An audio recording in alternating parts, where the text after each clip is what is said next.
శ్రావణంలో కూడా ఆషాఢం ధరలకే అమ్మకం. నాడు పెట్టాను, మహానాడులో నేను ఒక మాట చెప్పాను, తొందరలోనే కడపకు స్టీల్ ప్లాంట్ పెట్టిస్తా, రాయలసీమ స్టీల్ ప్లాంట్ వస్తుందని చెప్పాను.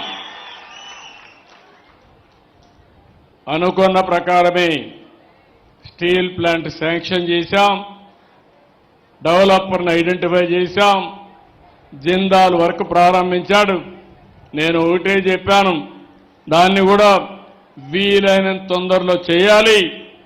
అది కూడా మీరు ఒకసారి చూస్తే రాబోయే రోజుల్లో 2028 డిసెంబర్ కంతా ఫేజ్ 1 పూర్తి చేయాలని చాలా స్పష్టంగా ఆదేశాలు ఇచ్చాను.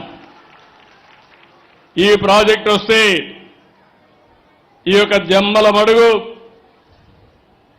ఈ టౌన్ కానీ పరిసర ప్రాంతాలు కానీ చాలా అభివృద్ధి అవుతాయి. ఆటో పైలట్లో అభివృద్ధి అవుతుంది. మీరు ఒక్క విషయం గుర్తుపెట్టుకోవాలి, దేన్నైనా చెడగొట్టడం, పడగొట్టడం చాలా సులభం. కుండల పాలల్లో ఒక విషయం వేస్తే దాంతో అయిపోతుంది.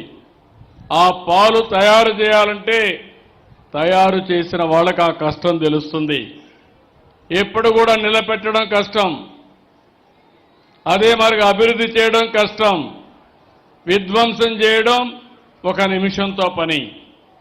5 ఏళ్ళు అదే జరిగింది. రాష్ట్రాన్ని విధ్వంసం చేశారు, చాలా సమస్యలు సృష్టించారు, కేంద్రం ఇచ్చే పథకాలను నిలిపేశారు, 10 లక్షల కోట్ల రూపాయల అప్పులు చేశారు. నేను మీకు మొన్ననే తల్లికి వందనం ఇచ్చాను.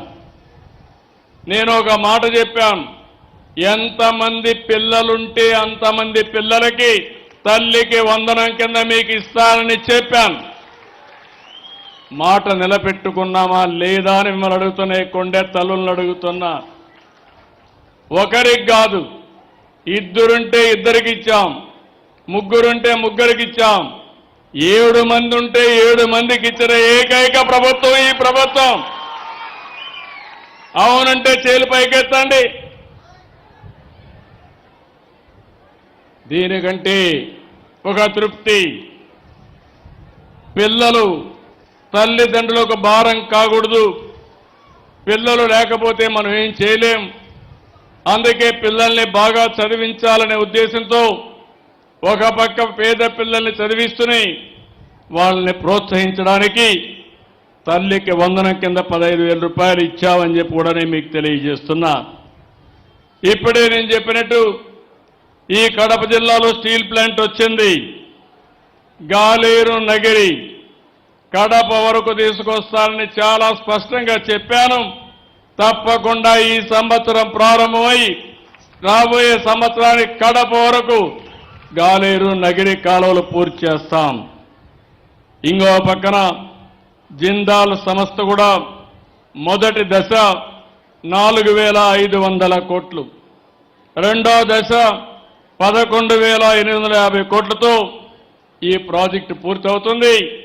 నేను చెప్పినట్టు 29 కల్లా ప్రొడక్షన్ ప్రారంభం అవుతుందని చెప్పి కూడా నేను మీకు తెలియజేస్తున్నాను.